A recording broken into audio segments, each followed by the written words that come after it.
주택은 B스퀘어 주택이에요. B스퀘어 같은 경우에도 저희 공간 제작소 자체로 박람회를 진행을 했을 때 만들었던 전시주택 중에 하나인데요.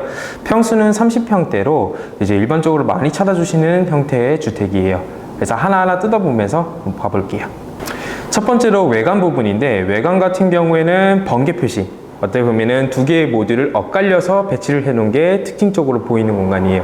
그렇다 보니까 양쪽으로 하나의 데크 공간이 구성이 될 수가 있는데, 주출입문인 현관 쪽에는 자그마한 데크를 두어서 이 집과 마당의 경계를 만들어 준 것이 특징이에요. 그리고 전반적인 디자인으로는 화이트톤 배색의 우드톤, 진한 우드톤을 포인트로 사용을 한 것이 특징이고요.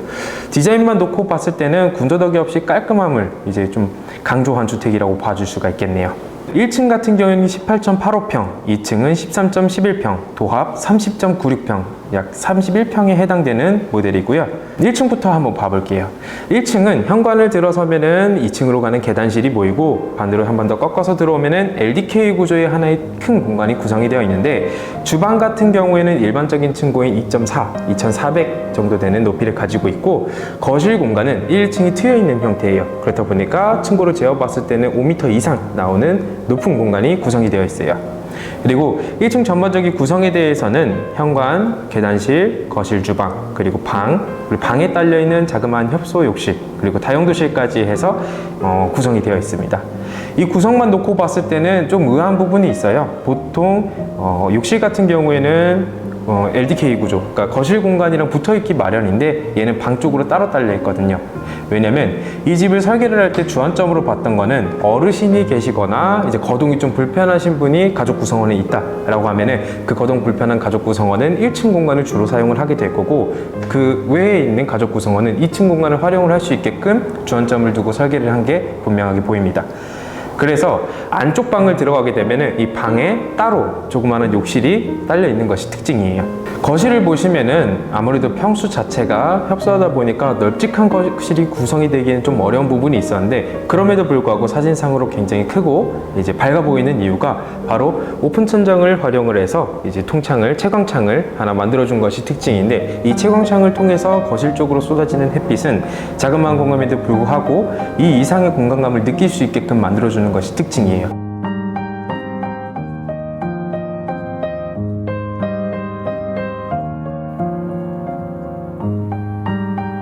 2층에 올라설 때 가장 먼저 보이는 거는 가족실이에요. 보통 2층 실 배치를 하다 보면은 두 가지 형태로 나눠볼 수가 있거든요. 하나는 이 복도 공간을 압축을 시켜서 이 가족실을 구성을 하고, 이 가족실 주위로 여러 가지 실들이 붙여져 있는 배치 형태가 있고, 하나는 긴 복도를 이용을 해서 이 수평적으로 하나의 축을 따라서 방들이 배치되는 게 두 가지 방법이 있는데, 지금 우리 B스퀘어 같은 경우는 하나의 홀 공간에 여러 가지 실들이 주위로 배치가 되어 있는 형태예요. 거기서 가장 크게 보여지는 부분은 아까 1층에서 보셨던 오픈 천장 부분, 이 부분이 같은 천장 높이로 2층 가족실과 연결이 되어 있기 때문에 2층 가족실에서는 채광을 위한 통창이 이제 정면으로 보이다 보니까 거실이 아님에도 불구하고 2층 공간임에도 불구하고 외부를 좀 더 조망을 할 수 있는 조망권이 이제 확보가 되어 있는 것이 특징이고, 또한 1층간의 오픈 천장 구간을 난간으로만 이제 공간 구획을 해놓다 보니까 연결성에 있어서도 훨씬 더 좋게 구성이 되어 있다고 봐줄 수 있습니다.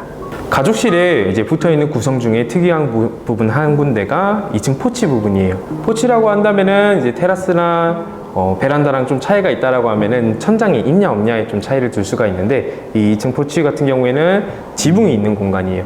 그리고 크진 않더라도 이제 합리적으로 제가 치수를 재서 만들어 놓은 공간이다 보니까 여유롭게 티타임을 즐기거나 취미 생활을 그 여분의 공간에서 즐길 수 있게끔 구성해 놓은 것이 특징입니다.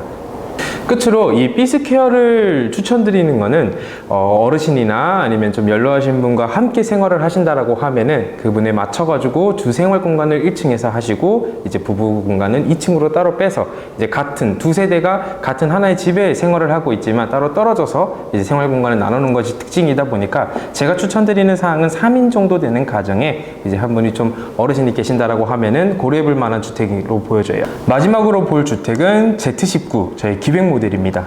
기획 모델이랑 아까 말씀드렸던 이 전시주택이랑 차이점이라면, 전시주택은 우리 공간제작소에서 제작할 수 있는 역량이 이 정도가 되니 선택할 수 있는 옵션들을 고려해 볼 수 있는 거에 초점이 맞춰져 있다면은, 제트스퀘어 같은 경우에는 기획 모델, 말 그대로 설계 없이 만들어진 제품처럼 구매를 하실 수가 있는 주택입니다. 그렇다 보니까 금액대도 정해져 있고 설계안도 다 정해져 있습니다. 대부분 이 제트스퀘어를 결정해 주시는 분들이 나는 여러 가지 특징 필요 없고 그냥 심플하게 빠르고 쉽게 진행을 하고 싶다 하실 때 많이 결정을 해 주시는데, 그 중에서도 가장 인기가 있는 19평짜리 모델입니다. 전반적인 형태는 모던한 스타일을 띠고 있어요.